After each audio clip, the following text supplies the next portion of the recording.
E aí, meus príncipes, vocês acham que a Fundação conseguiria conter os animatrônicos de 5 noites com o Frederico? Five Nights at Freddy's? Deixando claro que nesse vídeo não vão ter todos, porque obviamente ele ficaria muito grande. Então, como eu sempre faço em todos os outros vídeos, eu seleciono alguns e, se vocês quiserem, eu coloco os que faltam num próximo. Não esquece de dar uma hypada no vídeo, como sempre, pra ajudar no alcance dele. E pra começar, eu não vou ficar só nos animatrônicos básicos do jogo 1, até porque seria fácil demais. Mas, pra iniciar o vídeo, o primeiro da lista vai ser o Golden Freddy, que é um dos, se não o mais misterioso do primeiro jogo, sempre ter uma porcentagem pequena de aparecer pro jogador. E eu não esqueço de quando ele apareceu pra mim logo nos primeiros segundos do jogo. Eu simplesmente entrei em desespero e eu não sabia o que fazer. Até que simplesmente...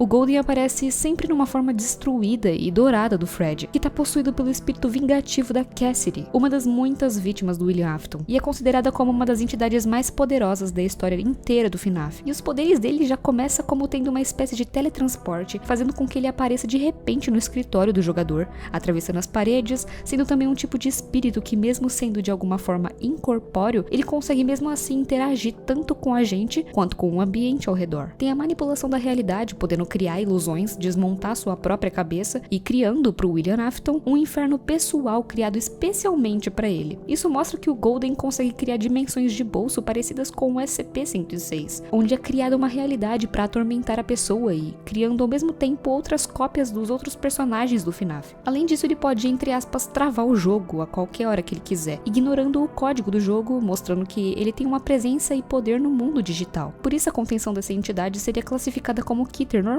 ou como um Keter de nível mais alto, quase beirando um Apollyon. Tanto por não ser uma criatura física, mas conseguir interagir do mesmo jeito com o ambiente, mudar a realidade, criando ilusões e realidades alternativas, torna o Golden Freddy uma criatura bem complicada de se conter. Os poderes dele de mudar a realidade também lembram o SCP-3812, e nesse caso eles são bem parecidos. Não dá pra conter essa entidade e a influência dele no mundo digital só complica mais as coisas, porque ele pode ignorar qualquer barreira física que a Fundação tentasse colocar contra ele. E se ele pode criar suas próprias realidades, provavelmente ele pode escapar ou ignorar qualquer realidade que a Fundação tentasse criar. O que a Fundação poderia tentar fazer era usar os poderes do SCP-3001, a realidade de Scranton, identificando cada ponto onde ele costuma aparecer e estabilizando a realidade desses lugares. Por mais que isso provavelmente fosse meio inútil, porque o Golden Freddy poderia só ignorar essas tentativas. Outras opções seria ficar vigiando o meio digital, tanto a internet quanto programas de televisão, à procura de qualquer coisa estranha ou de uma invasão dele. Depois disso, obviamente, vocês sabem que a Fundação usaria amnésicos uma hora ou outra, para fazer com que qualquer pessoa que tenha visto ele esqueça na hora, fazendo com que o conhecimento sobre ele diminuísse e a população ficasse, entre muitas aspas, mais segura, sem saber que ele existe e do que é capaz. O próximo é a Puppet, que por mais que seja um animatrônico masculino, também está possuído por um espírito de uma garotinha, a Charlotte Emily, conhecida como Charlie, a filha de Henry Emily, e que teve a vida ceifada por adivinha pelo William Afton, claro. O espírito dessa criança é muito inteligente e persistente, tendo um instinto forte de proteção com as crianças. E assim como o Golden Freddy, ela tem uma forma incorpórea que consegue interagir com o ambiente mesmo assim. E o típico teletransporte, que faz com que ela se movimente para qualquer lugar que ela quiser, conseguindo criar alucinações também, e como eu disse, é muito persistente quando quer alcançar seu objetivo. A Puppet tem a chamada manipulação das almas, onde ela consegue, entre aspas, dar vida aos animatrônicos. Ou seja, ela pode fazer com que coisas inanimadas criem vida, usando as almas. E eu acho que um único defeito que ela tem é que ela vê todas as crianças como boas e todos os adultos como ruins, sem exceção. O que pode fazer ela atacar um adulto inocente que só quer ajudar. Nesse caso, ela seria classificada como Keter. Seria difícil de conter, mas provavelmente com algumas tecnologias e talvez usando outros SCPs isso seria possível, porque ela manipula sim a realidade, mas não é tão poderosa nisso quanto o Golden Freddy. Mesmo que ela seja muito inteligente e que consiga dar vida a outros animatrônicos. E não conter ela poderia causar muitos problemas e seria uma corrida contra o tempo, onde a Fundação tentaria superar a Puppet nas estratégias, tentar enganar e se adaptar a ela. No caso dela ter os poderes de se teleportar, os cuidados dela seria bem parecido com os cuidados do Golden Freddy. E claro, vocês já sabem dos amnésicos. E eu acho que amnésicos vão ser usados em todos os animatrônicos dessa lista, porque é meio que essencial para o pânico não se espalhar nas pessoas. Fora o tratamento psicológico para quem cair nas alucinações da Puppet. Eles vão ter que ficar monitorando ela sempre que der, tanto na internet internet quanto no mundo real, observando os pontos onde ela costuma aparecer, escondendo dela tudo que ela possa da vida, evitando que ela fique criando mais e mais animatrônicos enquanto usa as almas neles. E nunca podemos esquecer que ela é muito inteligente mesmo, agindo com estratégia e conseguindo manipular tudo. A Fundação poderia arriscar e investigar mais esse lado protetor que ela tem com as crianças, talvez usando isso como um ponto fraco para tentar conter ela, mas isso também seria um risco gigante para quem tentasse. Seguindo a lista, nós temos o Mímico, um robô criado por Edwin Murray para cuidar do seu filho David e até mesmo imitar ele. Porém, depois que o filho dele morreu, o Murray descontou toda a sua raiva nesse robô, fazendo com que ele se tornasse uma máquina totalmente violenta. E pelo que o próprio nome dele diz, ele é um mímico, que consegue copiar a pessoa, a sua voz e habilidades dela, fazendo isso tanto com as pessoas, tanto com os próprios animatrônicos. E isso, junto com o ódio que ele criou depois de ter sido agredido pelo seu próprio criador, transformou esse robô numa ameaça terrível. Como eu disse, ele consegue copiar as pessoas dos animatrônicos, copiando a voz e habilidades deles. Isso inclui também que ele consegue manipular o próprio corpo para caber em cada tipo de fantasia. Além de usar o próprio corpo para rasgar as suas vítimas, ele consegue escapar de quem quer que seja e reconstruir o próprio corpo. Ele vai perseguir as suas vítimas como um parasita e sem parar até que ele consiga o que quer, massacrando tudo pela frente por causa da natureza selvagem que ele ganhou, e conter ele seria bem difícil. Por isso ele também receberia a classificação de Keter, porque ele consegue se adaptar e copiar, primeiro atraindo as presas e depois acabando com elas no mesmo instante. Se fossem jogar ele numa cela, eles teriam que se adaptar ao mímico a todo tempo, refazendo as contenções sempre que precisassem, porque o próprio mímico se adapta e aprende toda vez que acontece algo diferente. Ele é observador e vai tentar enganar a Fundação sempre que puder. Então, para que ele não consiga usar os seus poderes, a cela não pode ter nenhum estímulo como som, luz ou qualquer interações com os humanos. E claro, precisam ficar de olho nos sistemas digitais, ainda mais porque o mímico também está ligado com o Glitch Trap. E para prevenir e abaixar um pouco as defesas dele, a Fundação poderia usar aqueles típicos choques, colocar ele numa temperatura bem alta e coisas assim, para manter ele preso. Continuando, temos o Spring Trap, que é o animatrônico que tem dentro de si o cadáver do próprio William Afton, o maior vilão de toda a série do Five Nights.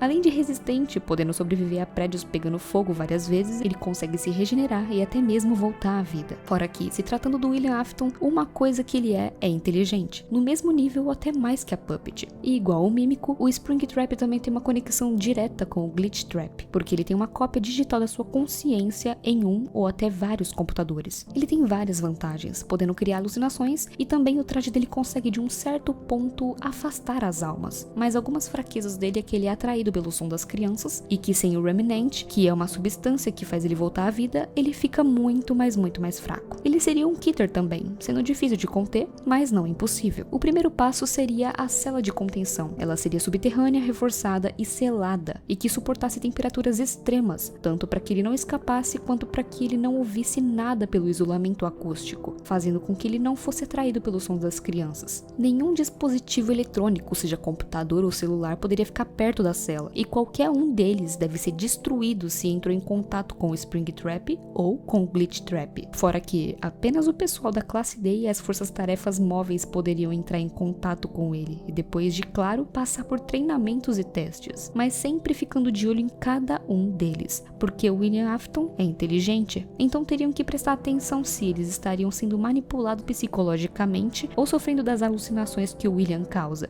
Por último, mas não menos importante, teriam que pesquisar e estudar sobre essa tal substância Remnant que faz o Spring Trap voltar à vida, tentando através das pesquisas acabar com esse efeito e privando que ele usasse ela também. Pegando o gancho do Glitch Trap que a gente estava falando, ele também é conhecido como Malware, uma versão corrompida do Spring Bonnie, e acreditam que ele seja uma consciência digital do próprio William Afton. Ele consegue infectar e possuir as pessoas, assim como ele fez com a Vanessa. Ele parece inofensivo antes de mostrar o seu verdadeiro lado sombrio. Ele seria um Keter muito, mas muito difícil de conter, por ser algo digital e que consegue mesmo assim possuir as pessoas. Tentar conter ele fisicamente é meio inútil, porque, né? Por ser uma espécie de inteligência artificial, a Fundação teria que criar uma contenção bem sofisticada, porque ele estaria sempre evoluindo. Fora que ele tem uma conexão com o Mímico, o Spring Trap e até com o Golden Freddy. E isso faz tudo ficar pior, porque se algo der errado na contenção deles, como por exemplo, o Spring Trap conseguisse fugir, automaticamente o Glitch Trap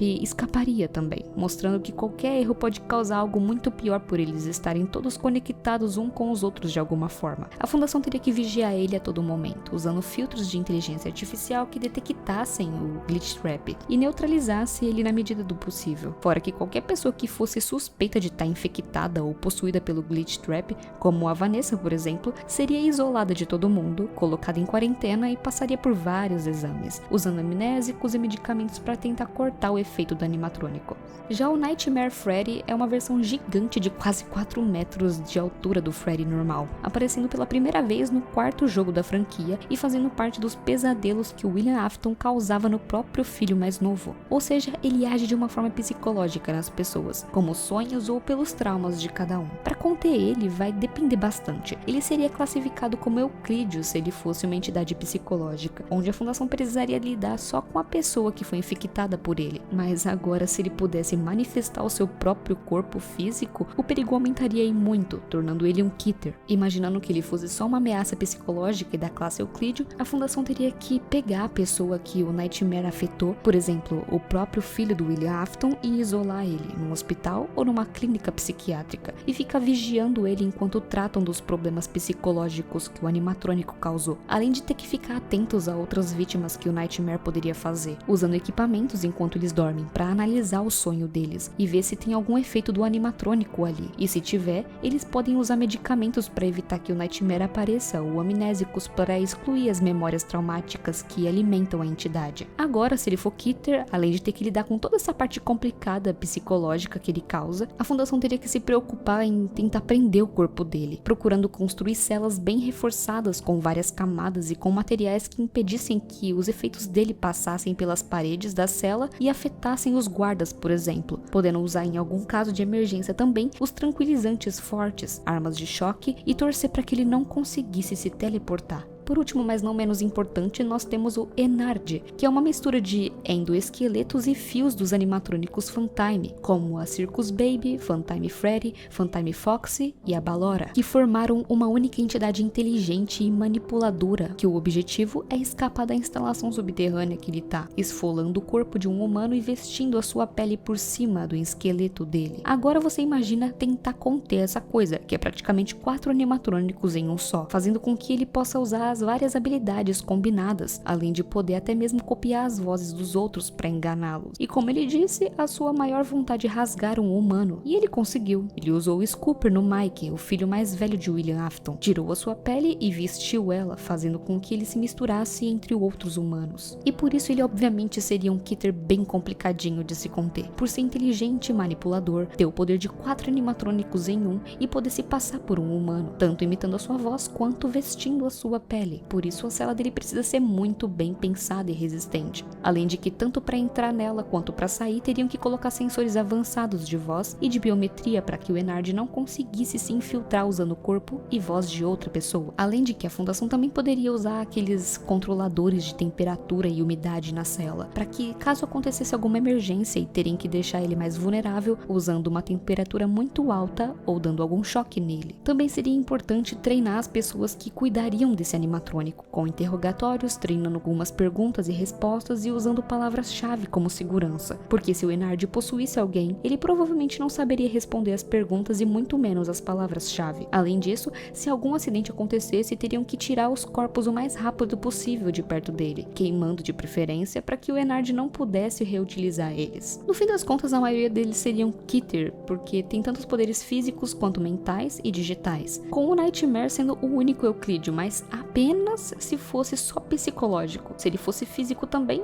seria Keter. Já o Golden Freddy seria um dos únicos, se não o único, que ficaria com um pezinho na classe Apollyon, por conseguir manipular a realidade muito bem. E no fim das contas, é isso. A fundação sempre teria que estar se adaptando e inovando do jeito de conter ou simplesmente lidar com os efeitos que eles causam, porque nem sempre ela conseguiria realmente conter alguma entidade, mas ela teria que só aceitar que ela existe e lidar com a destruição que ela causaria.